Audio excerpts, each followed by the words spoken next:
Hi, we're at Northampton for what's meant to be the first T20 between England and West Indies. I'm wearing a Mac, and the reason we're not holding an umbrella is because we've managed to grab some shelter, but it is actually raining. What do you think the prospects of play are, Sid? I think it looks a little bit set in, unfortunately. It actually looks in some ways worse than it was at Chelmsford the other day, because it really does look like it's not going to stop. It's not raining particularly heavily, but they're obviously going to need it to stop for 3/4 of an hour or so before they're going to get any hope of play.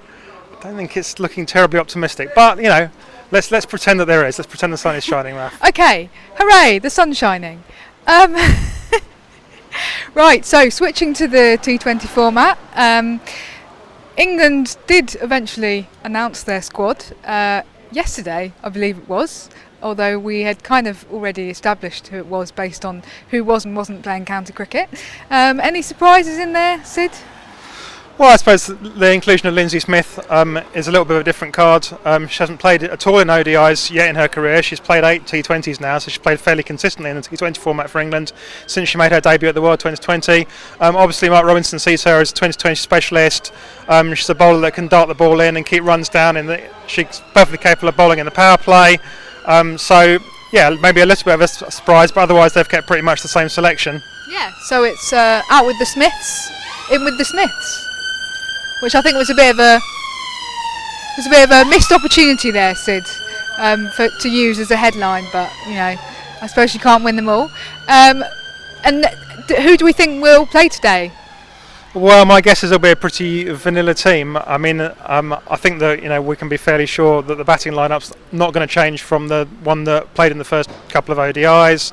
The bowling lineup, they're probably going to keep with 3 quick bowlers, I would think, and then the question then is, do we play with 5 bowlers or do we play Fran Wilson? What do you think, Raf? Well, yeah, I was kind of thinking about this. I mean, in some ways, and I tweeted the other day, she should have tied down her place in the side just by taking that wonder catch the other day, shouldn't she? Nobody else in the side is capable of doing that. That is Fran Wilson's kind of specialty, and so I think that she should play. But on the other hand, Mark Robinson and I don't always see eye to eye about selection, so I'm not convinced that he won't think that going with 5 bowlers is the way to go. Yeah, I mean, they do have the all-rounders capable of playing. Nat Siver's definitely capable of delivering four good overs. Heather Knight's capable of delivering 4 good overs. So they don't need to play 5 bowlers, but my feeling is that they probably will. Okay, well, we'll see who is in the side if play gets underway. Otherwise, these conversations will be deferred for another day. And West Indies perspective, switching to the T20 format, they've had a little bit of a miserable tour so far. There was a great video of Stephanie Taylor as a sort of preview of this series, in which she just basically talked about the fact that she'd been very cold for a few weeks. Not very much cricket was mentioned there, but to be honest, the cricket side of things perhaps better for them not to think about too much and to go into the T20s with a fresh mindset, Sid? Yeah, well, I mean, I think psychologically they'll be hoping that they can get a bit of a boost from this format. They'll feel a bit better about this format. They got to the semi-finals of their World 2020. They beat England in the 2020s at the World 2020.